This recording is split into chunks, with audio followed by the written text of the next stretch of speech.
Hey, my name's Andrew McLaren, and I want to talk to you about CER and race. And these are two writing structures where teachers are often asked to pick one to use throughout a whole building or a particular subject area. So the question is, which one should you use, and how do these things really compare? So I'm gonna, in this video, go over what they are, then give you some context in which they are traditionally used in. And the main difference for me on these two is like what we really qualify as evidence. And then the final piece is the takeaway. Should we make all classes within a school or grade level use one of these structures or not? And if we do, which one of the two do we go with, right? So I've got the main components of CER and race over here next to me. And these are very similar in terms of basically giving students different components of the written argument, which they have to include. So race is going to be restate, answering, citing, and explaining. And then CER is claim, evidence, and reasoning. I've tried to color code these, or not color code, make there be similar use of bold font here, underlining, and italics where I think these line up. And a lot of people would agree with me that the restating and the answering could just be answering the question. When I make students make a claim, they have to make it stand on its own, so it has to be a freestanding statement. I shouldn't have to go look at the question to understand what they're talking about. So that's restating the question. So that's kind of included there. And then there's evidence, really, which is what they're calling cite in race, which is interesting that they're saying the word cite, but it actually gets at what evidence is in those subject areas that this is typically used in. And then there's some sort of explanation, which has led to some people saying that reasoning is just connecting the evidence to the claim. It's really scientific ideas and concepts which come into place. So CER has some issues because people are thinking of it like race and they're trying to use that logic here, where I think there's a better definition that we can use for reasoning for grading in our rubrics. I have a whole video series on CER, so if you're interested, please check out more on my YouTube channel around that. So CER is usually used in a science class, sometimes in a language arts and social studies class. Usually those are within the same building, so there's an attempt by usually an administrator to get everyone to be doing the same writing structures. And race is typically done more in language arts and social studies classes. I have not seen it really done in a science class. I've seen some posts on social media where they were going to use it in a science class. And it shocked me because I don't think race is appropriate for science, um, mainly because of what you would qualify as evidence or citing something is very, very different in those classes than you have in science. Um, so it's a good idea, but it has these issues with trying to make everyone do the same thing, because ultimately these are different ways of viewing the world and thinking. And so if we think about this, the purpose of CER is to form some sort of argument yourself.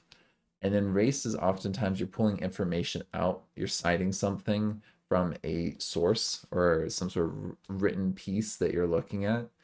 And then the credibility really comes from, in CER, that credibility is really coming from data that we've collected or data that someone else has collected that we can confirm or see it is reproducible. That really is what gives credibility to science, is the fact that other people can do it and observe similar things or the same thing and confirm what we've seen. So we're not relying on anyone's authority um, or popularity, right?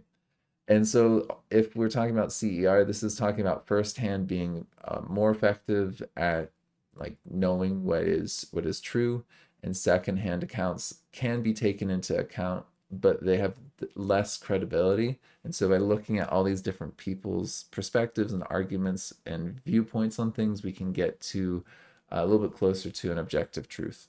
But really, this is gone through debate, and there's logic that is a big part of race, whereas CER is more about we know this because of this evidence, and that's definitely a known piece, which is very different than our reasoning, which is less known but heavily based off of observation. It's rooted in that. You can think of it like that.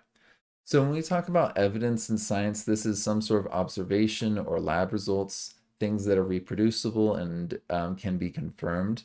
that is hard evidence that is based in reality that we share.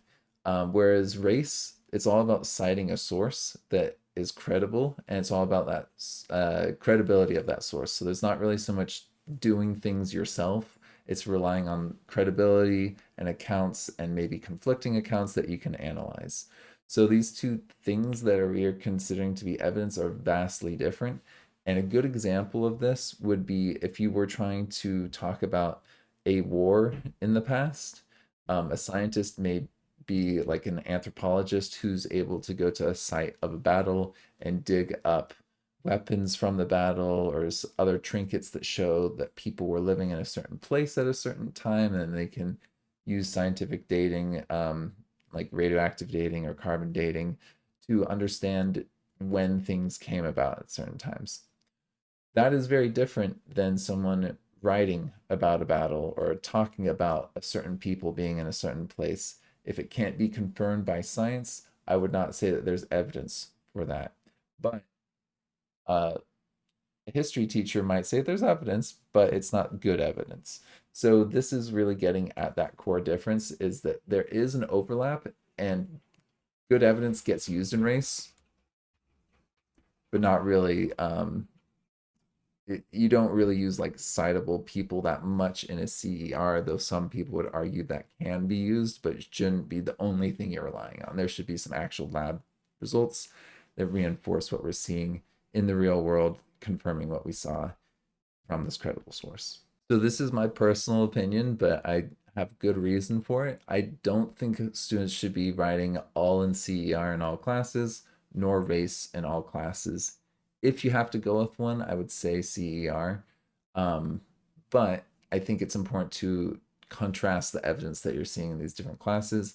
And the best way to do that is have students use race or ACE for writing in a class where you just need to cite a source. So like the social studies or language arts classes. Um, you can think of this as two different ways of knowing the world or two different philosophies. And because of that, I think that we should use different abbreviations and compare those two.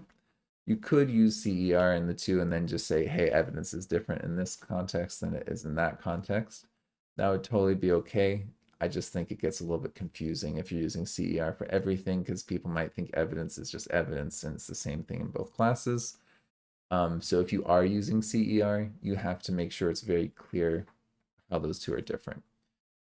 Um, and this gets at the idea that many people think science is just like a belief system or it's some sort of propaganda or like history is propaganda. But both of these have systems that help check information and throw out information that is conflicting with overwhelming evidence that, of something else.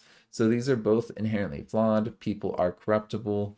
Like great example of this is tectonic plates or Darwin and how they were just really attacked for having different ideas than the dominant paradigm.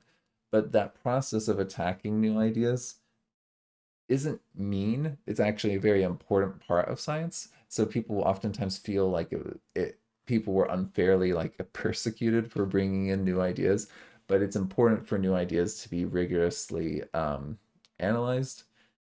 It can be taken a little bit too far sometimes, but it's important to like have that process be still in science. So there's both of these things should be taught, like CER and race, but it's important for us to recognize like, okay, like there are some flawed components, but when we have these systems that require evidence and ideas that are backed up by that evidence, this helps us get rid of some of those corruptible human elements of these systems and have a more reliable system that helps us get to a knowable truth about certain things.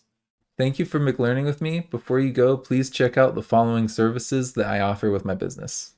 So if you click the link in my videos, this goes to my website. I might be changing it from Podia because I'm no longer doing the interactive videos for sale. I might put those up for free. But most of my other services are linked here. So you can see that I've got like a Teachers Pay Teachers and a Wyzant. The Teachers Pay Teachers has a lot of my assessments that I have for like the NGSS, as well as lessons that I made when I was actually a teacher in the classroom.